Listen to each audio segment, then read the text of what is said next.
Selamat datang. Hari ini kita bakal bedah ide-ide keren dari buku Raising Mentally Strong Kids. Buku ini ditulis oleh dua pakar hebat loh, Dr. Daniel Amen, seorang ahli saras, dan Dr. Charles Fay, seorang psikolog. Kerennya, mereka menggabungkan keahlian mereka untuk ngasih titah panduan yang super praktis. Pernah nggak sih Anda merasa capek banget berdebat sama anak-anak? Entah itu soal PR, kelamaan main gawai, atau sekedar beresin kamar mereka. Nah, buku ini ngasih satu pertanyaan yang bisa mengubah semuanya. Gimana kalau kita bisa ubah semua drama itu jadi kerja sama tim? Oke, kita mulai ya. Jadi menurut buku ini, jadi orang tua di zaman sekarang itu, wah beda banget. Tantangannya benar-benar baru. Terutama soal dunia digital dan sosial yang nggak pernah dialami oleh orang tua kita dulu. Kutipan ini bener-bener jelek banget ya. Coba deh kita pikirin. Zaman kita kecil dulu, godaan paling berat mungkin cuma TV atau main di luar kelamaan. Sekarang, seluruh dunia, godaan yang sengaja dirancang biar bikin nagih ada di dalam saku anak kita 24 jam sehari. Dan dampaknya? Nyata banget. Lihat angka ini deh, 56%. Itu adalah persentase anak muda di Amerika yang umurnya udah 18-24 tahun tapi masih tinggal sama orang tuanya. Ini tren yang bikin khawatir, yang sering disebut gagal mandiri. Ini menunjukkan betapa besarnya taruhan kita sebagai orang tua zaman sekarang. Jadi, gimana dong cara kita menghadapi semua tantangan modern ini? Nah, disinilah buku ini menawarkan sebuah terobosan. Jawabannya bukan cuma satu cara, tapi gabungan dari dua pendekatan yang luar biasa kuat. Kunci sukses jadi orang tua itu ternyata bukan datang dari satu juru sakti, melainkan dari pernikahan dua dunia yang kelihatannya beda banget, ilmu otak yang logis dan psikologi hubungan yang penuh perasaan. Jadi, ini dia intinya. Ada dua pilar kekuatan mental. Pertama, dari Dr. Amen, adalah soal kesehatan otak. Anggap aja ini hardware-nya, fondasi fisik buat anak kita bisa sukses. Kedua, dari Dr. Fay, adalah pendekatan cinta dan logika. Nah, ini software-nya, cara kita membangun ketangguhan lewat hubungan dan saling menghargai. Yuk kita bedah pilar yang pertama. Jadi gini, sebelum kita berharap anak berperilaku baik, kita harus pastikan dulu mesin yang mengendalikan semuanya, yaitu otak mereka berfungsi dengan optimal. Ini adalah titik awal yang nggak bisa ditawar lagi. Kita, sebagai orang tua, harus jadi pendukung nomor satu untuk kesehatan otak anak kita. Kenapa?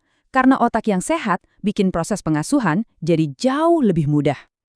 Nah, Dr. Amen ngasih kita alat yang praktis banget. Singkatan Bright Minds. Ini semacam checklist dari 11 faktor resiko yang bisa merusak otak anak. Mulai dari B untuk aliran darah, R untuk pikiran rasional yang negatif, I untuk inflamasi, G untuk genetika, H untuk trauma kepala, sampai T untuk racun. Belum lagi M untuk kesehatan mental, terus ada juga imunitas, neurohormon, diabetes, dan yang terakhir tidur yang cukup. Memperhatikan semua ini adalah langkah pertama untuk melindungi otak mereka. Kerangka ini membantu kita melihat gambaran yang lebih besar. Supaya anak bisa benar-benar kuat mentalnya, dia butuh keseimbangan di 4 area ini. Biologis, yaitu kesehatan fisik dan otaknya. Psikologis, yaitu cara dia berpikir dan merasa. Sosial, yaitu seberapa baik hubungannya dengan orang lain. Dan spiritual, yaitu punya rasa tujuan hidup. Kalau salah satu area ini goyah, yang lain pasti ikut terpengaruh. Oke, anggaplah fondasi otaknya sudah kita jaga. Sekarang, kita lanjut ke pilar kedua, pendekatan psikologis kita. Ini semua tentang gaya pengasuhan kita. Kutipan ini dalam banget artinya. Kita nggak bisa ceramah atau maksa anak-anak buat ikutin nilai-nilai kita. Pengaruh yang sesungguhnya itu cuma bisa tumbuh dari hubungan yang kuat dan penuh kasih sayang. Buku ini menyoroti dua gaya pengasuhan yang sering Ali gagal. Helikopter yang dikit-dikit nolongin dan sersan yang isinya perintah melulu. Walaupun niatnya baik, keduanya mengirim pesan yang sama ke anak. Kamu itu nggak mampu.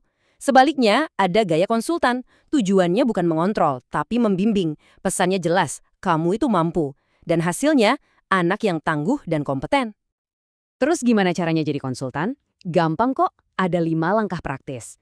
Daripada langsung kasih solusi, kita mulai dengan empati. Coba bilang, wah ini pasti sulit ya buat kamu. Terus kita lempar lagi masalahnya ke mereka dengan lembut, kira-kira apa nih yang mau kamu lakuin? Setelah itu kita bisa tawarkan bantuan, kasih beberapa pilihan, tapi yang paling penting kita berdayakan mereka untuk ambil keputusan sendiri. Inilah cara kita melatih otot pemecahan mereka. Baik, sekarang mari kita gabungkan semuanya. Gimana sih kelihatannya di dunia nyata kalau otak yang sehat ketemu sama pola asuh gaya konsultan ini? Ada cerita nyata nih dari buku tentang seorang ibu bernama Miranda yang ngaku sebagai ibu helikopter. Dia selalu menyelamatkan anaknya dari setiap masalah. Tapi saat dia mulai beralih jadi konsultan, belajar untuk mundur sedikit dan membiarkan anaknya membuat kesalahan-kesalahan kecil, hasilnya luar biasa. Bukan cuma anaknya yang jadi lebih tangguh, tapi hubungan mereka berdua juga jadi lebih bahagia. Ungkapan ini benar-benar merangkum inti dari semuanya. Kita perlu tegas dalam membuat aturan dan batasan, tapi kita melakukannya dengan hati yang lembut dan penuh empati. Ini adalah tentang menyeimbangkan antara kekuatan dan kebaikan. Jadi, sebagai penutup, coba deh pikirkan pertanyaan ini. Ingat, kesalahan itu bukan kegagalan. Justru, itu adalah kesempatan belajar yang paling berharga. Dengan membiarkan anak kita menghadapi konsekuensi alami dari pilihan-pilihan kecil, kita sebenarnya lagi mempersiapkan mereka untuk pilihan-pilihan besar di masa depan. Jadi, kira-kira pelajaran apa yang bisa Anda biarkan mereka pelajari sendiri minggu ini?